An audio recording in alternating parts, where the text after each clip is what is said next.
Pessoal, bom dia, boa tarde, boa noite. Mais um vídeo aqui do Virando as Páginas. Desta vez a gente não vai estar falando muito sobre livro. Indiretamente nós vamos estar falando, né? É que nesses últimos meses vieram de alguns canais, principalmente do canal Arte da Guerra, uma galera muito ligada à geopolítica. E olha, eu gosto também demais, só que eu digo a vocês, o meu canal não é só sobre geopolítica, o meu canal é sobre literatura, e já expliquei lá atrás, né? A gente já falou sobre, só ano passado, se você contar que eu li 52 livros, 5 a 6 foi de história de nações e análises geopolíticas, 10% de tudo que eu falei foi geopolítica e história de nações.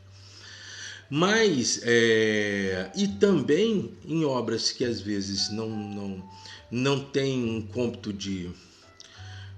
do ambiente histórico, ou mesmo o ambiente geopolítico, como por exemplo o livro A Montanha e o Rio do Dan Sheng, eu consegui trazer a realidade, por exemplo, de uma revolução maoísta e depois das questões que vão acontecendo no romance, que são muito similares a momentos históricos que aconteceram entre 1949 e 57, né? Então deu para a gente falar um pouquinho também nessas obras.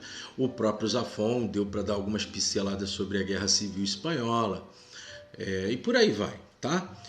Só que me deu na cabeça o seguinte, não apenas o que me fez gostar de geopolítica é a minha formação. Eu tenho formação em filosofia, tenho formação em teologia, fiz administração marketing. Então, assim, os contextos, a gente começa a ver que todas as nações elas estão se relacionando, ainda que sob uma grande ambiguidade, né? Dentro dos livros que eu me propus a ler para o ano, eu ainda vou incluir um aqui do Raymond Aron, Guerra e Paz, Paz e Guerra, perdão, Guerra e Paz é do Tolstói. Eu vou trazer para a gente conversar um pouquinho, e o Raymond Aron acertou também com relação à paz nuclear. A gente conversa um pouquinho sobre isso depois. Agora, eu tive algumas questões aqui que eu achei muito interessantes e eu quero agradecer a todos vocês. Eu vou dar uma lidinha aqui no computador sobre indicações de livros. Então vamos lá. Do Hudson Bezerra. Você tem que ler O Objetivo Hegemônico da China. Beleza, tá na lista, tá bom, Hudson? Muito obrigado. A Marta Tavares. Leia também O Esplêndido e o Vil, do Erik Larson. Tá na lista também, Marta. Beleza, vou estar lendo isso. O Vando Trujillo está pedindo para que eu venha fazer a resenha de Vida e Morte na Democracia, do John Kane. Já falei sobre isso no outro canal, tá, Trujillo? A gente vai estar trazendo sim a resenha dele, Vida e Morte na Democracia, do John Kane. Não tenha dúvida que eu vou fazer isso. E do R. Pinto, parabéns, Armando, obrigado, Pinto, muito bom. Sugiro ler, se já leu, comentar Cisne Selvagem, do Yung Chang. Não li Cisne Selvagem, do Yung Chang, prometo a você, tá na lista também. Quero agradecer vocês que indicaram. E por fim a Cris Costa. A Cris também, né, Cris? Não tem nem... Você já é do clube, né? Ela não me fez um pedido, ela fez um parágrafo. Excelente esse vídeo, foi quando eu falei, eu acho que do Churchill, né? Análise e indicações que puder assistir durante a chuvosa manhã de domingo. Ah, não, foi os livros que indiquei, não me lembro agora. É sobre o Churchill mesmo. Existe no mundo mais de 100 livros que falam sobre Churchill, sobre os mais diferentes aspectos da figura desse importante estadista. Tem estudos anais, aí ela vai aqui, fala sobre o Esplêndido e o Vil, do Erik Larson, que a Marta Tavares indicou. Vou estar lendo isso. Andrew Roberts, gosto muito do Andrew Roberts e gosto muito tanto dele escrevendo sobre o Churchill novinho, depois como o Churchill mais velho, já o político robusto. Gosto muito, eu tenho ele, eu vou tentar trazer isso aqui ao seu tempo, tá, gente? Deixa eu ver se tem outra coisa também. Análise do Boris Johnson, eu tenho ele aqui, citei ele entre os livros que eu queria estar falando, que eu estava indicando sobre Churchill, mas pode ser alguma coisa que a gente venha estar conversando um pouquinho, né? E ela pede aqui também que a gente faça uma análise da biografia do Roosevelt. Tá bom, vou tentar ver isso aqui. E a biografia do Dostoiévski está na lista já desde muito. Só que Cris, é um calhamaço, tá? Ele é mais ou menos no mesmo tamanho do Leonardo da Vinci, mas o Dostoiévski e o Tolstói são para mim os dois caminhos mais claros do meu apego à literatura russa, tá? Então a gente vai estar falando, gente, muito obrigado por isso aqui, pela força que vocês estão dando, pelas indicações que vocês estão dando, tanto lá no Facebook quanto aqui no YouTube. E aí me veio uma ideia de 5 pessoas, três delas têm canais, 2 delas, uma trabalha num canal e outra é mais independente, mas essas 5 pessoas, elas fazem e me ajudam, quero agradecer todas elas, mas elas me ajudam muito na compreensão do cenário que nós estamos vivendo hoje. Não é um cenário tranquilo, não é um cenário tranquilo. Nós temos embates entre as principais potências do mundo, mas hoje com aquele, digamos, recheio de um globalismo identitário que causa alguns problemas, principalmente no Ocidente. Nós temos aquilo que foi chamado como Guerra das Civilizações, crescendo com força a partir de uma certa agora independência do Irã da dominação norte-americana, a Rússia na Síria dando uma certa composição e equilíbrio para o cenário do Oriente Médio, um Israel se vendo um pouco só, assim como Taiwan e o próprio Japão se vendo assim um pouco só dentro da administração Biden nos Estados Unidos.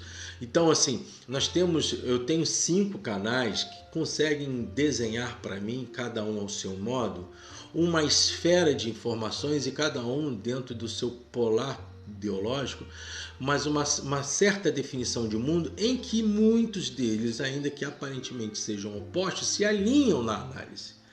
E aí a minha primeira dica para quem gosta de geopolítica é: você pode ter a sua visão do melhor mundo político para sua nação, tá certo? Eu, por exemplo, eu sou um monarquista. Tem 2 quadros aqui, uma da Dona Teresa Cristina e a outra lá do vovô do Dom Pedro II. Tenho uma admiração muito grande pelo período do Império, sabendo dos erros que o Império cometeu, mas sabendo que ali existia, de certa forma, a tentativa da construção de nação e houve assim uma unificação federativa. Existem erros, sem dúvida, muitos erros que estão no Império vieram para a República. Eu tenho um problema muito sério com a proclamação da República, porque na verdade foi o golpe da República, não foi proclamação. Porque quando há uma proclamação de algo, este algo é estabelecido a partir de um bom planejamento de nação. E nós não tivemos planejamento de nação depois do Império. Talvez nós vamos ter planejamentos expostos no período de Getúlio Vargas, depois no período militar. De certa forma houve algum planejamento de nação, vocês podem discordar dele ou não. E o único planejamento claro e que não foi necessariamente de nação, mas que se tivesse sido seguido à risca teria dado certo no Brasil, foi o do Itamar Franco, que para mim foi o único bom e presidente que essa república teve. Foi um cara que unificou forças, foi um cara que teve pulso. Convido a vocês a verem a postura dele ante Estados Unidos e Inglaterra sobre uma discussão da Amazônia, num período já de Bill Clinton e Companhia Limitada. Vale a pena você ver essa história, tá? Então, nós tivemos poucas vezes uma união nacional a partir de um plano de nação.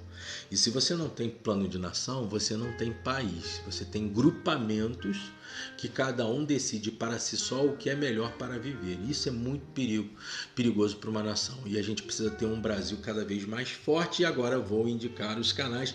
O primeiro do meu querido comandante Robson Farinazzo, A Arte da Guerra, é um tenente-coronel dos fuzileiros navais, um conhecedor muito competente de geopolítica, dos comportamentos das nações, do comportamento militar, das relações que se dão no campo geopolítico, as diplomacias, ele analisa de forma nua e crua, demonstrando que não há mocinho nesse instante. Ele é um cara independente, um eleitor de Bolsonaro, mas que não fica calado ante as críticas do governo atual, um cara que entrevista pessoas à esquerda e à direita. Teve agora há pouco tempo, o presidente do PCO foi entrevistado com ele numa live, Aldo Rebelo teve na live, esteve falando com um grupo muito grande da direita agora há pouco tempo. Então, assim, ele é um cara super equilibrado, ele é um cara super brasileiro, e eu acho que se você me perguntasse nos 5, o que que eu posso o que que une esses 5 grandes homens, para mim são pessoas especiais mesmo. A brasilidade, eles são patriotas, eles torcem pelo verde e amarelo. A perspectiva deles é o Brasil. Eles utilizam da análise de outras nações para perceber aonde o Brasil pode, dentro desse ambiente geopolítico, aproveitar momentos oportunos para crescimento. Então, você não vai ver, por exemplo, do comandante Robson Farinácio, você não vai ver uma bandeira americana, você não vai ver uma bandeira israelense, você não vai ver uma bandeira da Ucrânia, você vai ver uma bandeira verde e amarela. Ele não tem nenhum vício ideológico a ponto de trazer para dentro da sua sala cores que não sejam do Brasil. Então eu garanto a você, pode ir de olhos fechados, vai com o coração aberto, seja você mais à esquerda ou mais à direita, vai ouvir o canal Arte da Guerra do comandante Robson Farinácio.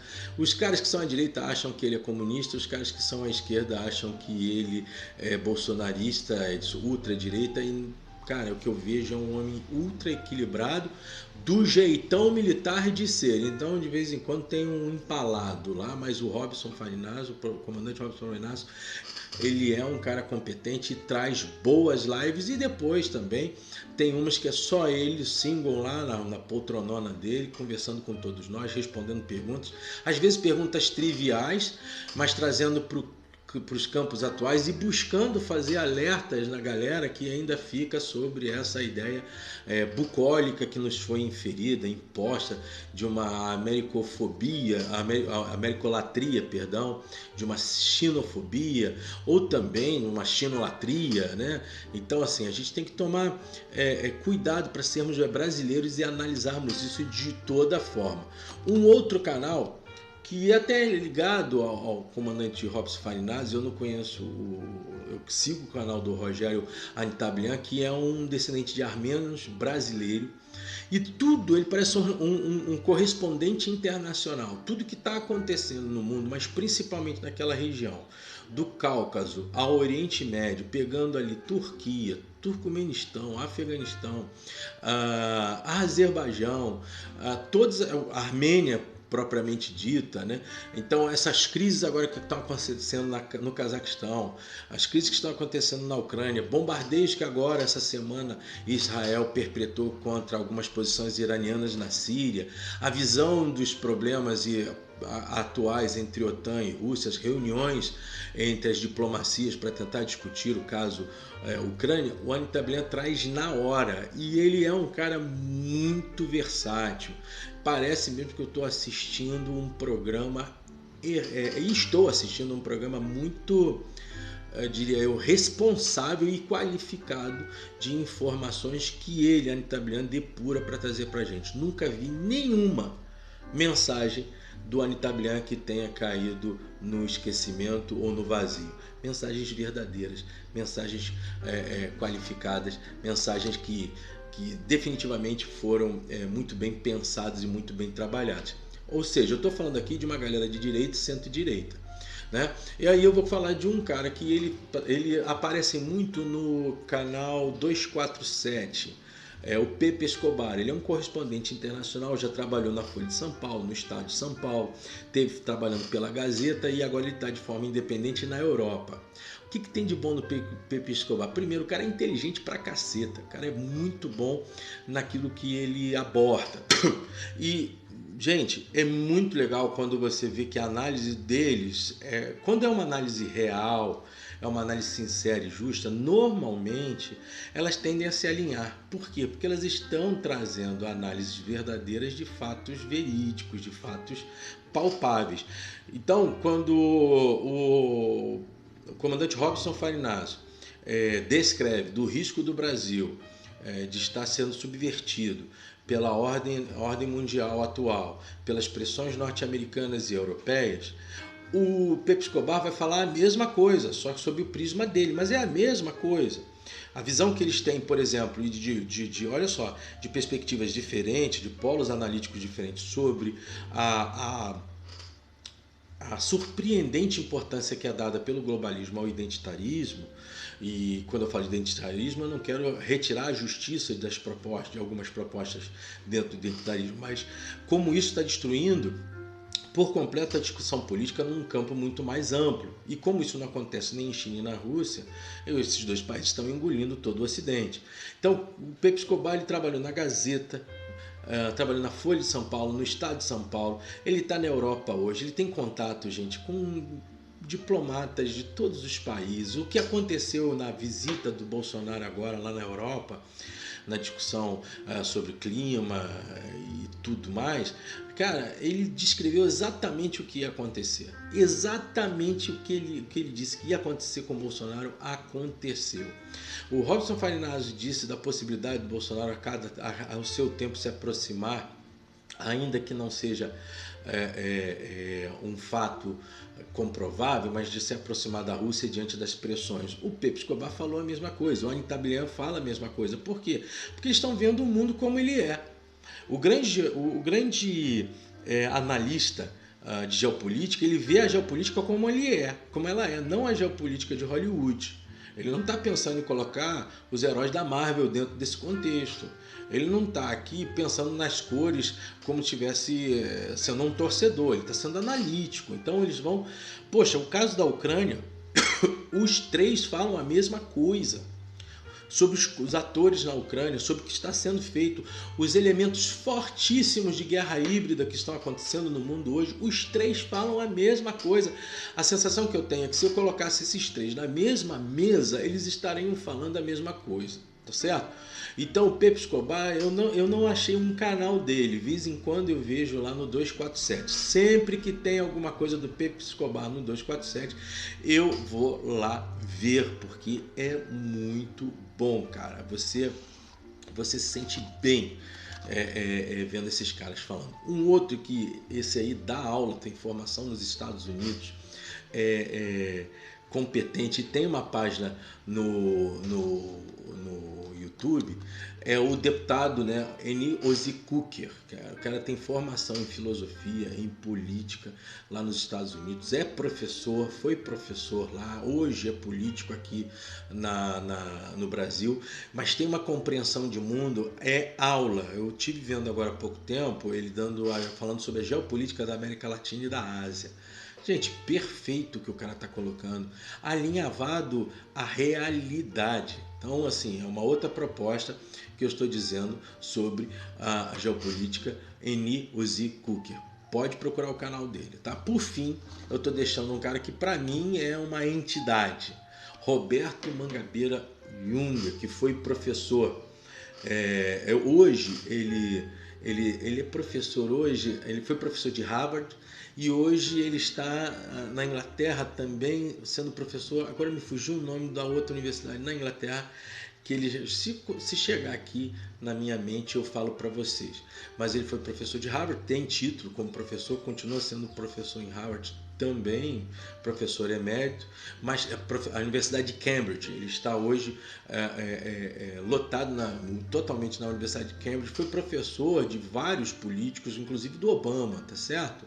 Carioca, e já está radicado na Inglaterra há muito tempo. Até quando ele já fala carregado, contexto britânico da forma, da arrastada de se falar o português. Mas, cara, ele é espetacular. Só para que você tenha noção, todo o desenho da política de defesa do Brasil no governo Lula e Dilma, ele que desenhou. Se isso foi feito ou não, é outra história. Ah, mas aí eu sou de direita, ele fez para a esquerda. Ah, eu sou da esquerda, ele fez para a direita. Sai disso. Pergunta aos militares como é que foi esse desenho. Pergunta aos militares qual é o desenho que ele faz da Amazônia. Como é que ele enxerga a forma multifacetada das regiões do Brasil, a educação, poliformal, não tendo uma educação rígida apenas sobre um tema, respeitando as regionalidades do Brasil, os conceitos que ele tenta defender sobre um empreendedorismo educacional, uma política de conhecimento. Ele agora há pouco tempo atrás ele foi entrevistado pelo Ciro Gomes, mas você vai ter, ele não tem canal algum, mas você vai conseguir Roda Viva, você ouve ele no Roda Viva ou pega uns livros dele para você dar uma lida, bem capacitado, bem ordenado e pouco falado em geral na mídia brasileira, na mídia oficial. E para mim olha, eu tenho o Mangabeira, ele era para ser, eu não diria ministro da Defesa, porque penso eu que isso limitaria muito ele a um processo só.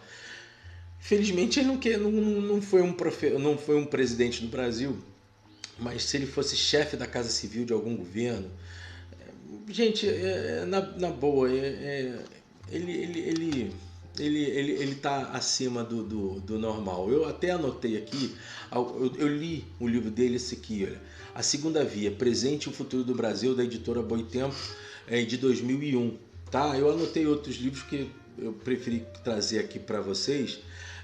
Depois do colonialismo mental. Cara, esse depois do colonialismo mental, ele vai trabalhar a necessidade da reorganização do Brasil para fugir daquela identidade de vira-lata, né? Daquelas questões que nós temos com relação aos outros países, sempre dando aos outros países soberania sobre nós, sempre achando que os outros países nos superam, sempre achando que o Brasil é um país que não tem qualidade. Agora, como é que o Brasil não é um país que tem qualidade se ele tem uma Embraer, se ele tem uma Vale do Rio Doce, se ele teve empresas de construção civil maravilhosas, mas que foram destruídas por um certo cara que agora quer se candidatar à presidência da República, um certo homem de voz fina, né?